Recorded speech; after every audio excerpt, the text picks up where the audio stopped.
नमस्ते दोस्तों, कैसे हैं आप लोग। Welcome back to my channel. दोस्तों, आज हम लोग बात करेंगे कि आपको रीस्ट्रक्चरिंग कैसे अप्लाई करनी चाहिए, आपको किस तरीके से मोरेटोरियम मिल सकता है, आपकी एप्लीकेशन किस तरीके से होनी चाहिए, आपको क्या क्या डॉक्यूमेंटेशन साथ में ले जानी चाहिए और किस तरीके से आप बैंकों को या अपने जो फाइनेंशियल इंस्टीट्यूशन है जैसे कोई एनबीएफसी है उनको कैसे आप अप्रोच करें। तो आइए दोस्तों शुरू करते हैं। सबसे पहले मैं ये बात आपको बता दूं कि अभी तक रिजर्व बैंक ऑफ इंडिया की तरफ से रीस्ट्रक्चरिंग का एक प्लान आपको दिया गया है जो पहले भी दिया गया था। मैं आपको पहले भी कई वीडियो में बता चुका हूं, आज फिर से एक बार बाइफरकेट करके बता रहा हूं। जो फर्स्ट वेव आई थी कोविड की, उसमें आपको 3 से 4 रिलीफ आई थी। एक ब्लैंकेट मोरेटोरियम था मार्च से लेके अगस्त तक का।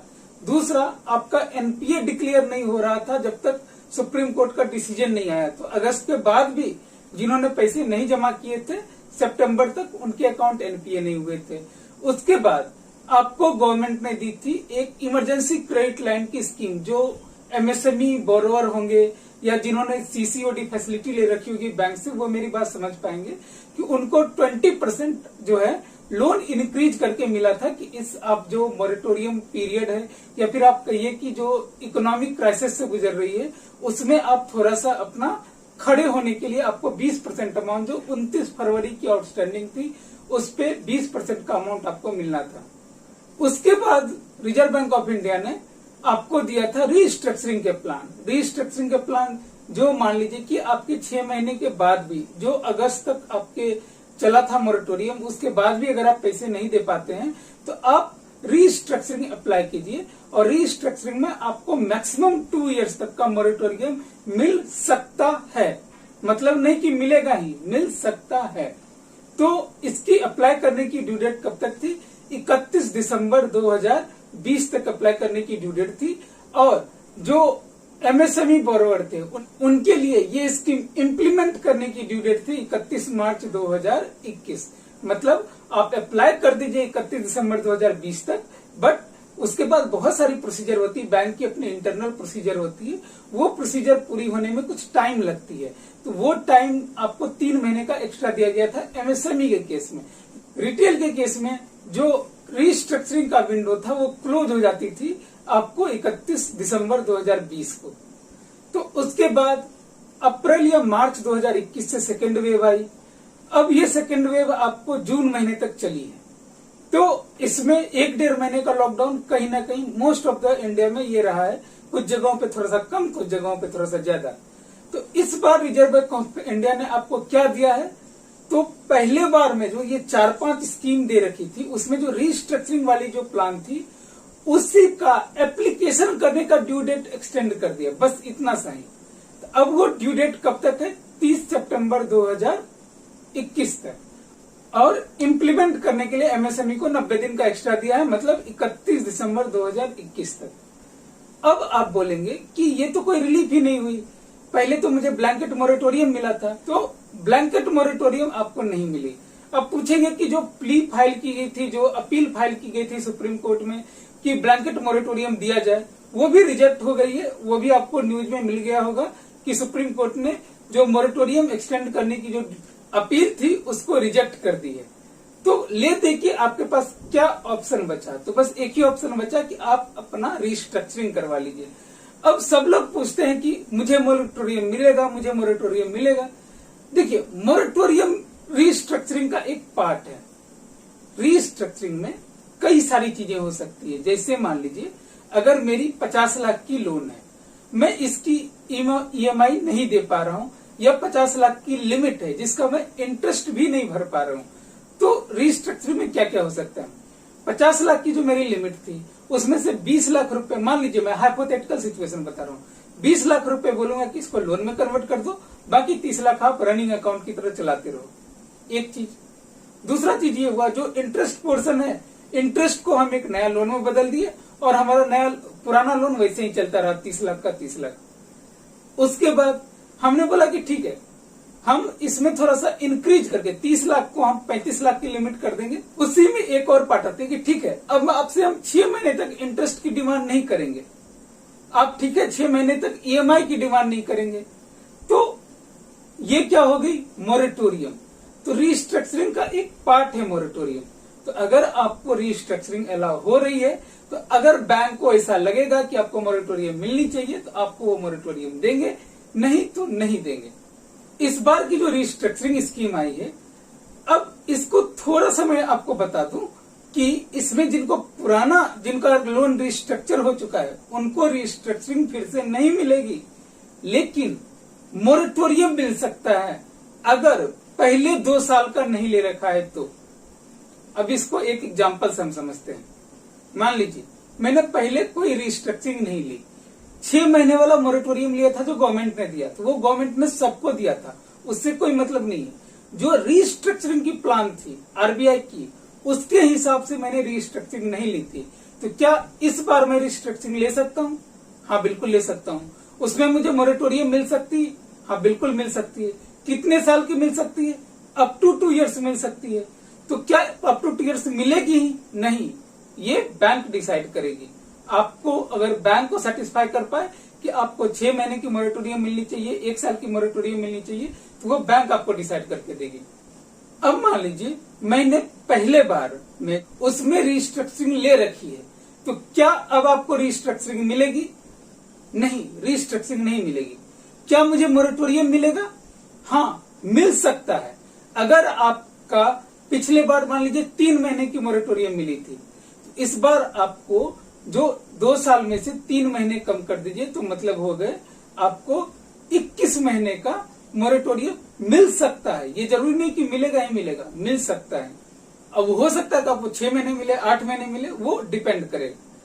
मान लीजिए पिछली बार मुझे 1.5 साल का मोरेटोरियम मिला था, तो इस बार मुझे 6 महीने का और मोरेटोरियम मिल सकता है।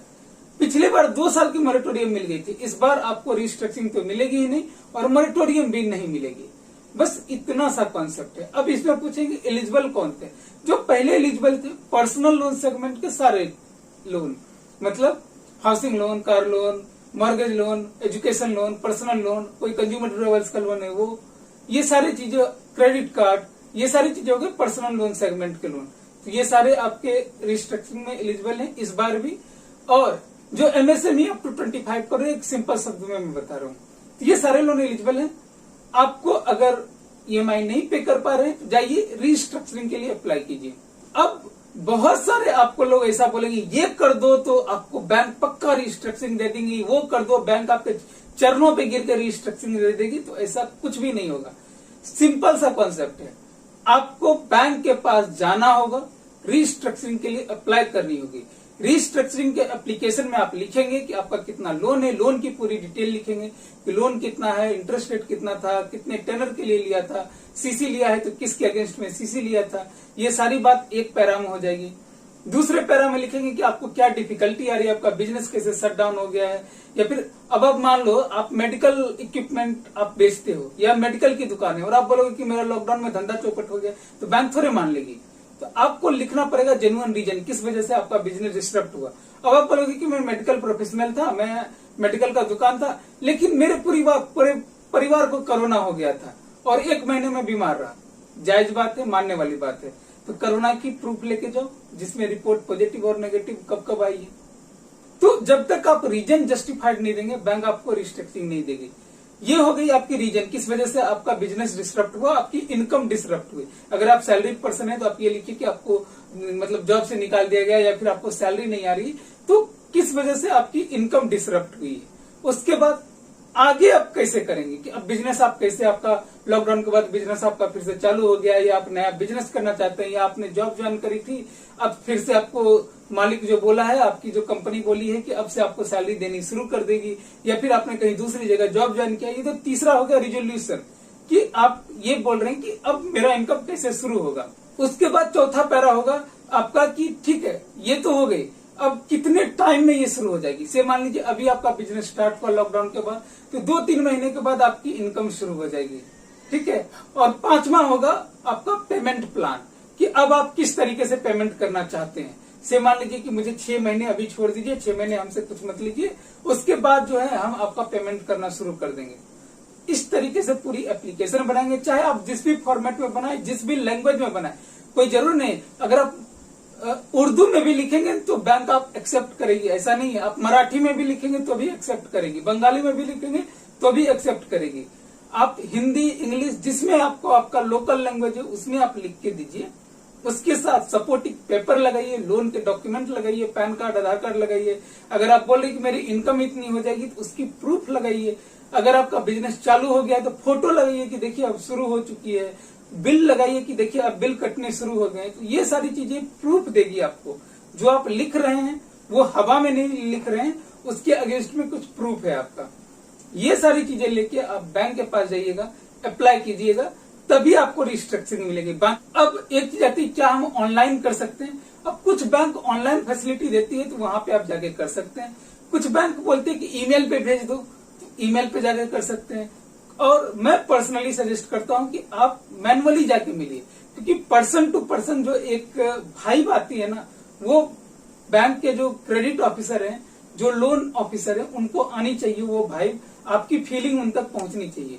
ठीक है, अगर आप सैलरीड पर्सन है, अगर आप ये भी मेल भी कर दिया तो भी चलेगा, लेकिन बिजनेसमैन को मेरी सलाह है कि आप पर्सनली जाके बैंक मैनेजर से और जो लोन ऑफिसर है उनसे जाके मिलिए। अब आप बोलेंगे कि क्या मुझे लिंक प्रोवाइड करो कि कहां से रिस्ट्रक्चरिंग अप्लाई हुई।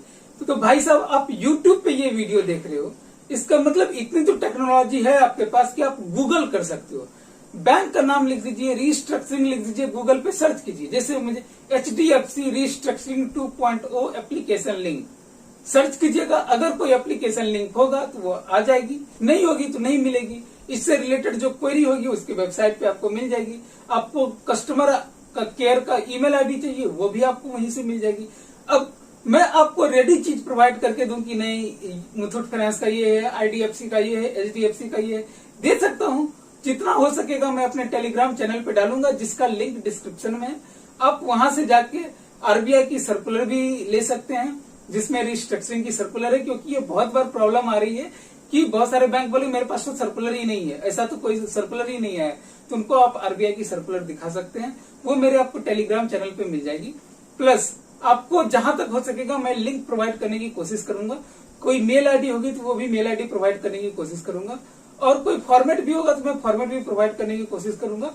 ये टेलीग्राम चैनल आपको स्क्रीन पे दिख रही होगी, ये मेरा टेलीग्राम चैनल है। डिस्क्रिप्शन पे भी आपको लिंक दे दूंगा, वहां से आप ज्वाइन कर सकते हैं। जो बैंकिंग है वो RBI के रूल के हिसाब से चलती है, और RBI के रूल के हिसाब से आपको अप्लाई करनी है, तभी आपको रिस्ट्रक्चरिंग मिलेगी या मिल सकती है। मैं ऐसा नहीं कह रहा कि आपको मिलेगी ही मिलेगी, मिल सकती है। लेकिन जैसा मैंने बताया वैसा अगर आपने अप्लाई किया तो ज्यादा चांसेस है कि आपको रिस्ट्रक्चरिंग मिल जाए। क्योंकि कोई भी बैंक ये नहीं चाहता कि उसका अकाउंट NPA हो जाए, पर्टिकुलरली इस टाइम में। इस टाइम बहुत खराब चल रही है बैंकिंग इंडस्ट्री के लिए, तो कोई भी बैंक अपना अकाउंट NPA नहीं करना चाहता, क्योंकि NPA होने से उन्हीं की प्रोविजनिंग बढ़ेगी और उन्हीं की इनकम घटेगी।